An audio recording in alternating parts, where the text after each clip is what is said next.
बढ़ते हैं मणिपुर की। मणिपुर में एक बार फिर से उग्रवाद सर उठाता दिख रहा है। खासकर सितंबर महीने की बात करें तो तेजी से उग्रवाद हमले लगातार बढ़ रहे हैं। लेकिन इन उग्रवादी हमलों में महिमा जिस खास तकनीक का इस्तेमाल किया जा रहा है वो अपने आप में चौंकाने वाली है। बिल्कुल, और संकेत अब ये मिल रहे हैं कि सारे के सारे उग्रवादी कैसे नॉर्थ ईस्ट को दहलाने की कोशिश कर रहे हैं, साजिश रच रहे हैं। खुफिया रिपोर्ट क्या कहती है आप देख लीजिए।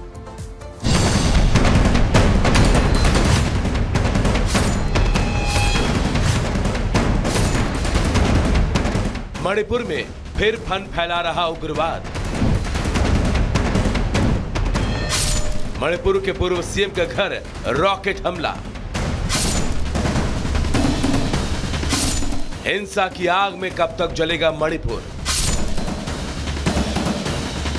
पिछले साल से हिंसा की आग में जल रहे मणिपुर में हालात खराब होते जा रहे हैं। उग्रवाद एक बार फिर यहां अपना फन फैला रहा है। वहां खतरा इस कदर बढ़ गया है कि वहां लोगों की सांसें अटकी पड़ी हैं।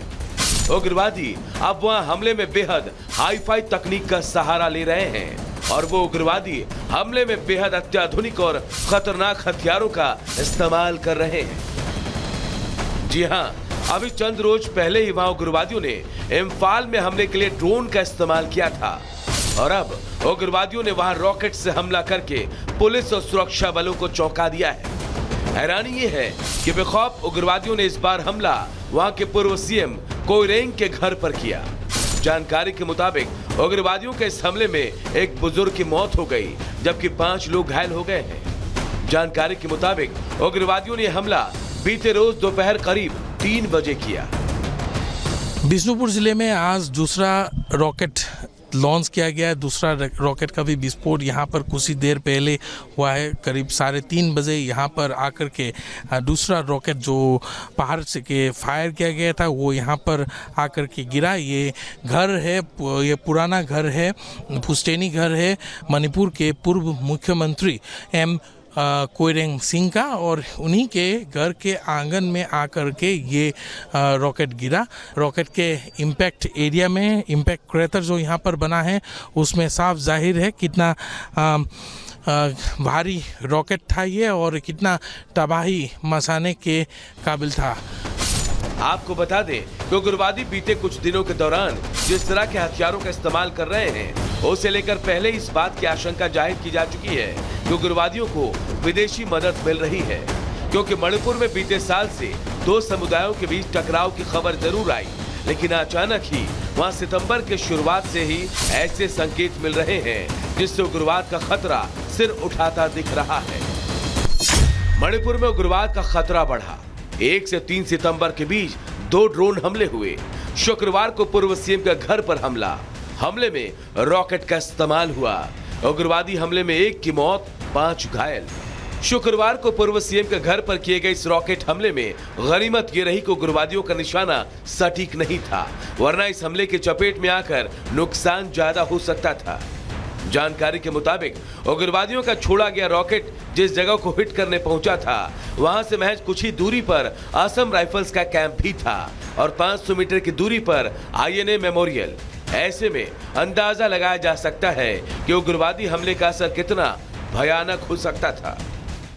कुल मिलाकर नॉर्थ ईस्ट को अशांत करने की एक और साजिश परवान चढ़ती दिखाई दे रही है, जो जाहिर तौर पर सुरक्षा बलों के लिए चैलेंज है। ऐसे में देखना है कि उग्रवाद के इस उभरते फन को कुचलने के लिए सुरक्षा बल कौन सा तरीका अपनाते हैं। Bureau report, Republic Bharat.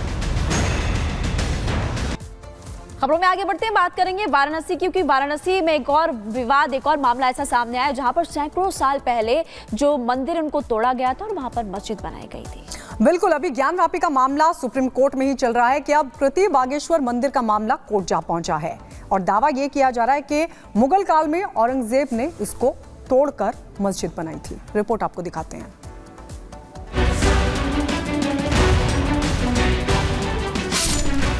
Kashi Vishwanath मंदिर का मामला अभी सुप्रीम कोर्ट में चल ही रहा है और अब काशी में भगवान भोलेनाथ के प्रमुख मंदिर कृति वाशेश्वर मंदिर को लेकर एक और विवाद छिड़ गया है। जी हां, औरंगजेब ने काशी में कई मंदिरों को ध्वस्त किया था। इस दौरान कृति वाशेश्वर मंदिर को भी नष्ट किया गया था और अब ये मामला कोर्ट में पहुंच गया है। इस मामले में आज सुनवाई होनी थी, लेकिन मुस्लिम पक्ष सुनवाई में पेश नहीं हुआ। इसी वजह से कोर्ट ने 1 हफ्ते का समय दिया है। अब इस मामले की अगली तारीख 13 सितंबर को है। इस मामले में हिंदू पक्ष के वकील ने कहा है कि मुस्लिम पक्ष मंदिर के अस्तित्व को खत्म कर नमाज पढ़ना चाहते थे। ये कहा जाता है कि काशी विश्वनाथ महादेव मंदिर का मस्तक के रूप में कृतिवासेश्वर को माना जाता है और हमारे भगवान काशी विश्वनाथ वहाँ शयन के लिए जाते हैं कृतिवासेश्वर। तो ऐसे आस्था के हिंदू के से जुड़ा हुआ मंदिर को जो है इस तरह से हमारे मंदिर का जो है पूजा पाठ न होना, वहाँ पर इन लोगों के द्वारा अवरोध उत्पन्न किया जाना, ये तो एकदम क्षम्य नहीं। इस याचिका का आधार पौराणिक ग्रंथ और वेद बताए जा रहे हैं। सुनिए याचिकाकर्ता ने इस बारे में क्या कुछ कहा है। पूरा मामला कृतिवासेश्वर महादेव का जो मंदिर है, ये हमारे पुराणों से लेकर के शास्त्रों तक वर्णित है। ये मंदिर अनादिकाल से वहाँ पे पूजा पाठ चली आ रही है और आज भी निरंतर पूजा वहाँ पे हो रही है। हमने जो वाद दाखिल किया है उसमें हमने स्पष्ट कहा है कि मुस्लिम प्रवेश वर्जित हो, पूरा परिसर हम सनातनियों को सौंपा जाए, जिससे मंदिर निर्माण का रास्ता प्रशस्त हो सके और हम एक भव्य मंदिर का वहाँ पर निर्माण करें। आपको बता दें, औरंगजेब ने काशी में 3 बड़े मंदिरों को ध्वस्त किया था। इसमें कृतिवासेश्वर मंदिर का नाम भी शामिल है। आइए अब आपको बताते हैं कृतिवासेश्वर मंदिर का इतिहास क्या है। पुराणों में कृतिवासेश्वर मंदिर का जिक्र है। काशी के 3 प्रमुख मंदिरों में से एक है। मैदागिन के हंस तीर्थ मोहल्ले में मंदिर है। साल 1669 में औरंगजेब ने मंदिर तोड़ा था। सबसे पहले कृतिवासेश्वर मंदिर को तोड़ा गया था। मंदिर को तोड़कर मस्जिद बनाई गई। मस्जिद का नाम आलमगीर रखा गया। उसके बाद से ही मालिकाना हक की लड़ाई जारी है। लेकिन वही दूसरी ओर हिंदू पक्ष और मुस्लिम पक्ष दोनों के अपने अपने दावे हैं। देखिए, हिंदू पक्ष का कहना है कि मंदिर को तोड़कर मस्जिद का निर्माण करवाया गया, तो वही मुस्लिम पक्ष का दावा है कि पहले फव्वारा था, वहां शिवलिंग रखा। हिंदू पक्ष ने कहा है कि पूरे परिसर का सर्वे किया जाए, तो वही मुस्लिम पक्ष ने कहा है कि परिसर में मंदिर नहीं 200 मीटर आगे है।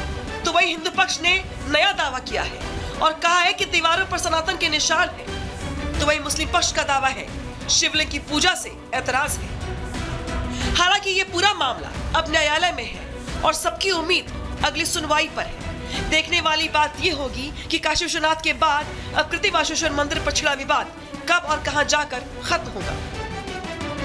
Bureau report, Republic Bharat.